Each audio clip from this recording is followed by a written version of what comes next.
Olá, amigos, tudo bem com vocês? Aqui estamos nós, então, para darmos continuidade, ao nosso projeto Gabaritando Legislação. Estamos trabalhando a Lei de Organização Criminosa, Lei Federal 12.850 de 2013. E nós entramos agora, então, no penúltimo bloco, o bloco 4. O bloco 4, meus amigos, onde nós vamos trabalhar 3 temas, 3 capítulos. Vamos trabalhar do acesso a registros, certo? Vamos trabalhar dos crimes ocorridos e das disposições finais. Concluindo, assim, o tema da Lei 12.850 de 2013. Depois, claro, só vai faltar que a gente trabalhe questões onde nós vamos, então, testar os nossos conhecimentos, ver como esse tipo de matéria, como esse tipo de conteúdo cai em prova. Vamos lá, então? Artigo 14. Artigo 14. São direitos do agente, pessoal. Esse agente que vocês estão vendo aqui, nesse primeiro momento, passa a impressão de dúvida, se nós estamos falando do agente colaborador, se nós estamos falando do agente que faz a proposta de colaboração premiada. Mas, na verdade, pessoal, esse agente aqui é o agente policial. Certo? É o agente policial. É ele. Então, de um jeito ou de outro, entrando nesse bloco 4, eu continuo falando ainda da infiltração de agentes. Eu continuo falando sobre isso. Então, o agente ele tem, certo, algumas autonomias. Muitos pensam, professor, o delegado denomina um agente policial para se infiltrar na organização criminosa. Ele é obrigado a se submeter a esse procedimento? Ele pode dizer, olha, eu tenho muito orgulho de ser agente policial, eu gosto de realizar investigações, mas eu tenho um limite e eu não gostaria de colocar a minha vida em risco a esse ponto. Vejam que ele tem o direito de se recusar. Isso pode vir em prova, entendendo que a sua aceitação é compulsória, que a sua aceitação seria obrigatória e que ele estaria sujeito a punições administrativas se ele não se submetesse. Não, ele tem direito à recusa, certo? Do mesmo jeito, se ele já está infiltrado e por algum motivo sente receio, sente insegurança, riscos de ser descoberto, ele pode muito bem fazer cessar a atuação infiltrada. Dizer, eu não quero mais, eu quero sair daqui, eu quero interromper essa atividade. Aqui está. Recusar ou fazer cessar a atuação infiltrada. É direito do agente. 2. Ter a sua identidade alterada, ou seja, ter um codinome. Certo? Ter um codinome, pessoal. Ter um codinome, para não ir com o nome verdadeiro. Assim dificulta também que a organização criminosa descubra quem é esse agente. Então, o nome dele é Antônio, mas agente Antônio, mas ele se apresenta na organização criminosa como Carlos, por exemplo. certo? Aplicando-se no que couber o disposto no artigo 9º, na Lei 9807, de 13 de julho de 99, bem como usufruir das medidas de proteção a testemunhas. Vocês sabem que testemunhas de crimes graves, principalmente envolvendo organizações criminosas, tráfico de drogas, elas podem se incluir num programa, né, de proteção a testemunhas. Claro, muda a vida delas de cabeça para baixo. A vida vira de cabeça para baixo. Elas muitas vezes têm que ir para outra cidade, têm que recomeçar sua vida, têm que deixar pessoas, mas existe esse programa que visa proteger a sua vida e sua integridade física. O que vale para as vítimas e testemunhas, vale também para esses agentes. 3. Ter seu nome,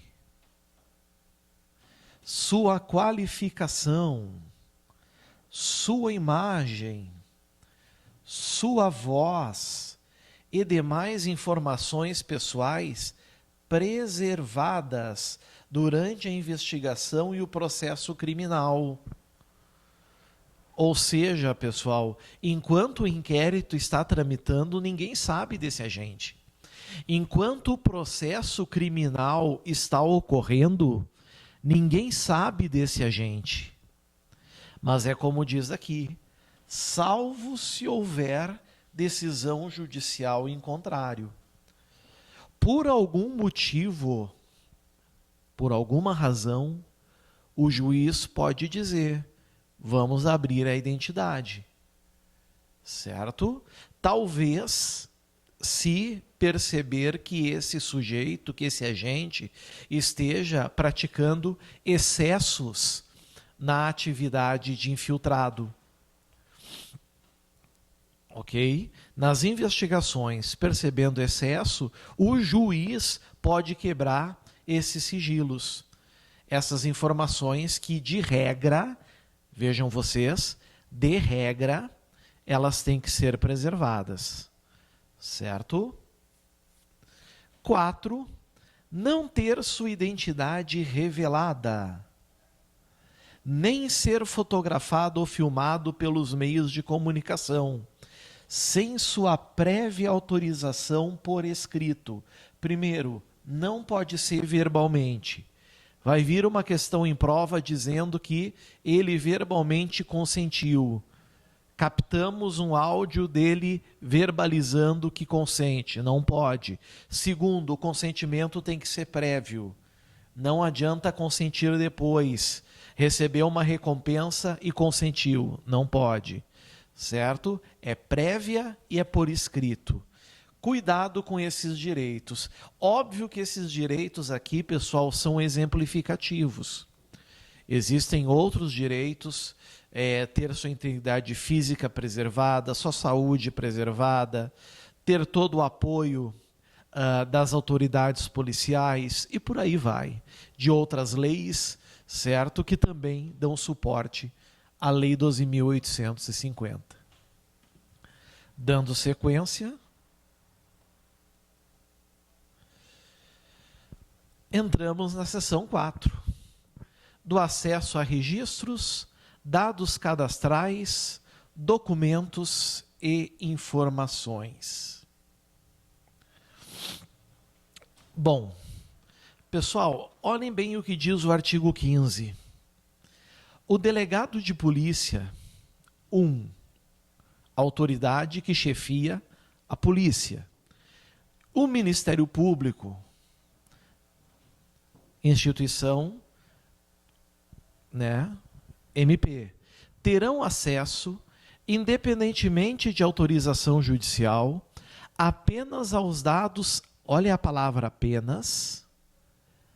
apenas aos dados cadastrais do investigado, que informem exclusivamente a qualificação pessoal, a filiação e o endereço, mantidos pela Justiça Eleitoral, empresas telefônicas, instituições financeiras, provedores de internet e administradoras de cartão de crédito. Temos uma lista aqui, informações de instituições. Essa lista, que a gente pode chamar aqui de rol, desculpem, é um rol, meus amigos, taxativo. Só é possível, desculpem, só é possível ter acesso a este rol, certo? As informações que estão nesse rol. Qualificação pessoal, filiação, endereço. 1. Justiça eleitoral. 2. Empresas telefônicas. 3. Instituições financeiras. 4. Provedores de internet. E 5. Administradoras de cartão de crédito. Está aqui. Certo? E vejam, nós estamos falando, nós já saímos do agente, nós já não estamos falando mais de infiltração de agentes, nós estamos voltando a falar do investigado.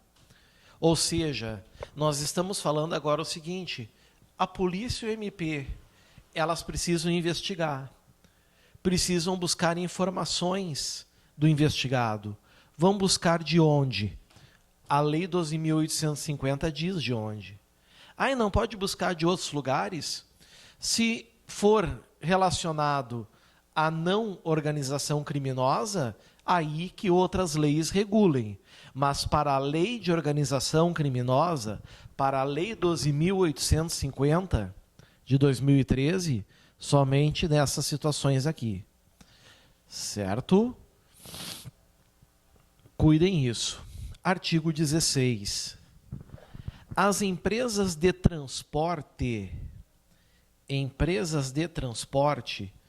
vejam que aqui não diz poderão possibilitar, é possibilitarão, certo? Possibilitarão, ou seja, norma impositiva, tem que fazer prazo 5 anos, tem que saber de cor. Todo prazo que tem uma lei desse porte tem que saber os prazos de cor. Então, vocês têm que saber os 5 anos que estão ali. 5 anos, acesso direto e permanente do juiz, do MP ou do delegado de polícia aos bancos de dados de reservas e registros de viagens. Então, essas empresas elas têm que guardar esses registros pelo menos por 5 anos. Caso seja necessária a consulta pelo delegado ou pelo Ministério Público ou pelo juiz. Ou seja, pelas autoridades da persecução penal, né? Delegado, que conduz o inquérito. Ministério Público, titular da ação penal. Juiz, que vai, então, presidir a ação penal e proferir a sentença. Artigo 17. As concessionárias de telefonia fixa ou móvel, e aí vocês conhecem, né? Oi, Claro, TIM, Vivo e por aí vai, manterão, vejam que não é poderá manter, é manterão, norma impositiva. Mais uma vez, o prazo é de 5 anos, à disposição das autoridades mencionadas no artigo 15, Polícia e MP, certo? Polícia e MP. Registros de identificação dos números dos terminais de origem e de destino das ligações telefônicas internacionais, interurbanas e locais. Pessoal, aqui tem uma questão interessante que eu gostaria de trabalhar com vocês, que é o seguinte, existe um dispositivo, né? Existe uma lei, que é a Lei 9296 de 96, que diz que só o juiz pode autorizar a interceptação telefônica. Existe também a Constituição Federal, no artigo 5º, inciso 12, que diz que interceptação telefônica só com autorização judicial. Então, aqui, Como é que o artigo 17 não está exigindo autorização judicial? E como é que o 15 também diz, independentemente de autorização judicial? É pelo seguinte, pessoal, é que aqui no 17 nós não estamos nos referindo ao conteúdo dos diálogos, certo? Isso é interceptação, é saber o que eles conversaram. Entenderam? É saber o que eles dialogaram, é saber a conversa, é saber o diálogo. Para isso, sim, para isso é necessário que ocorra autorização judicial, de acordo com a Lei 9296 de 96, atendendo todas as regras, todos os requisitos. Mas aqui não, aqui é só, por 5 anos, deixar à disposição registro de identificação dos números dos terminais de origem e destino das ligações telefônicas. O número que partiu a ligação, o número que chegou, para quem saiu, para quem chegou, certo? Das ligações telefônicas internacionais, interurbanas e locais. Todas, né? Certo? Seguimos. Seção 5. A seção 5, pessoal, ela finalmente trata dos chamados crimes correlatos, tipos penais. Ou seja, são fatos que até 2013 não eram crimes. Passou a ser crime, passou a existir como tipo penal a partir de 2013. Tanto que diz aqui, ó, dos crimes ocorridos na investigação e na obtenção da prova.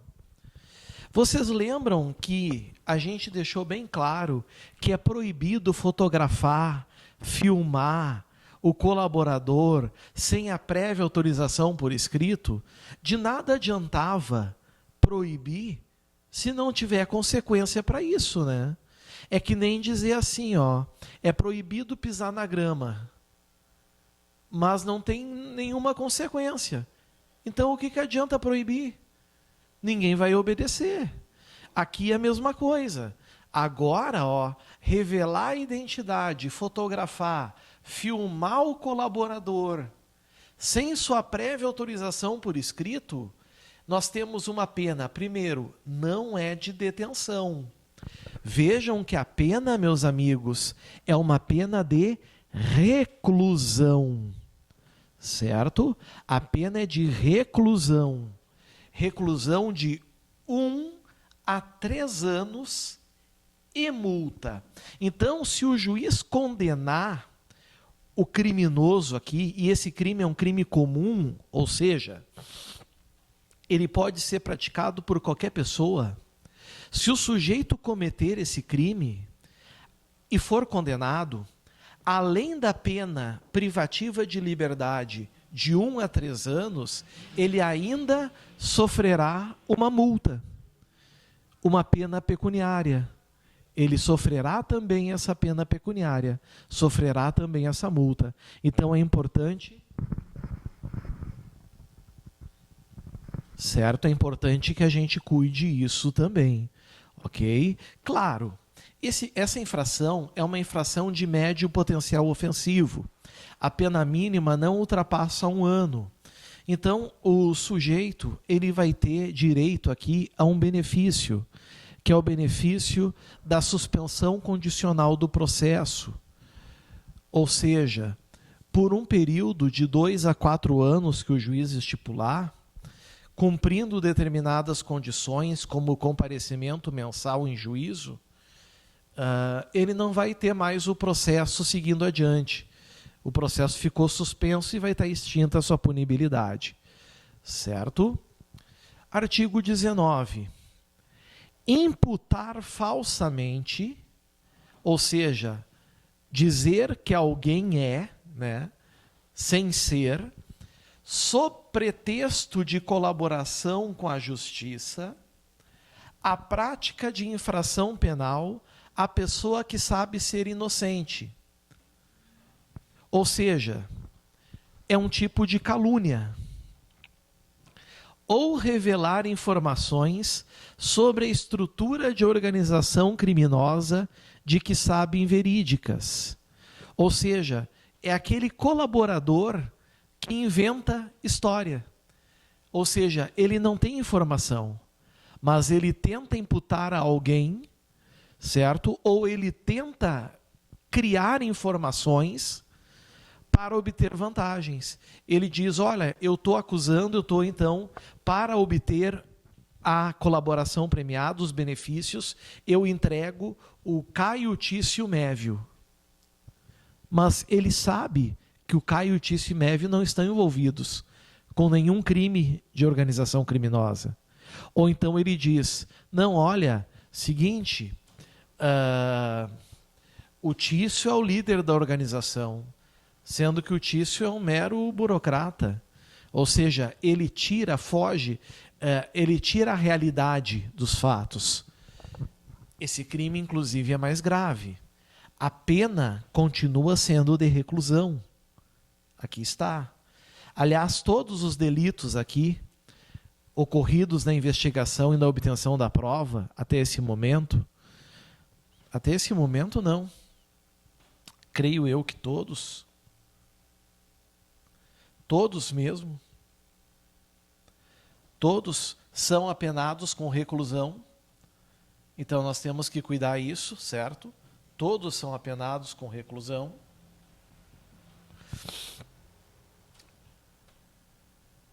A pena mínima é 1, mas pode chegar agora a 4 e também é cumulado com multa.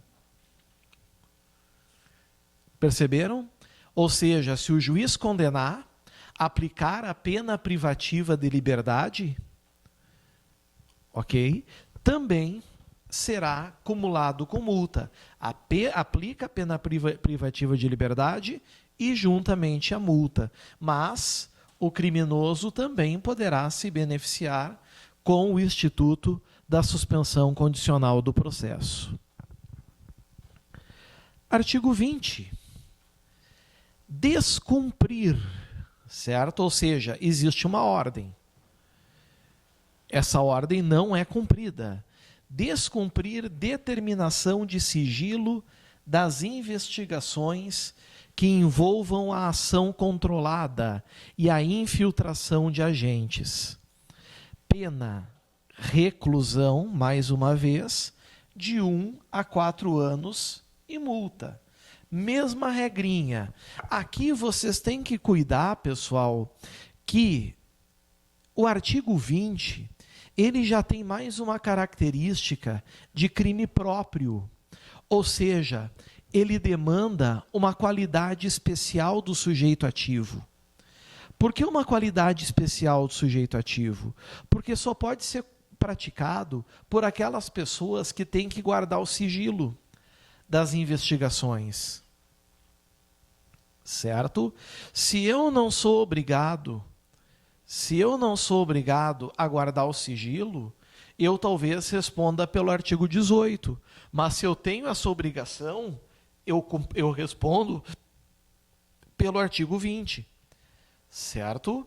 É determinado o sigilo das investigações que envolvam ação controlada e infiltração. Pode ser uma autoridade policial, um delegado de polícia, pode ser um membro do Ministério Público também.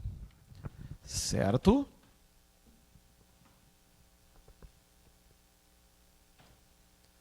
Artigo 21. Artigo 21 é o último tipo penal.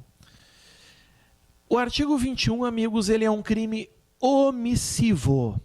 O indivíduo pratica-o não fazendo alguma coisa, mas ele pratica esse crime se omitindo, não fazendo, certo?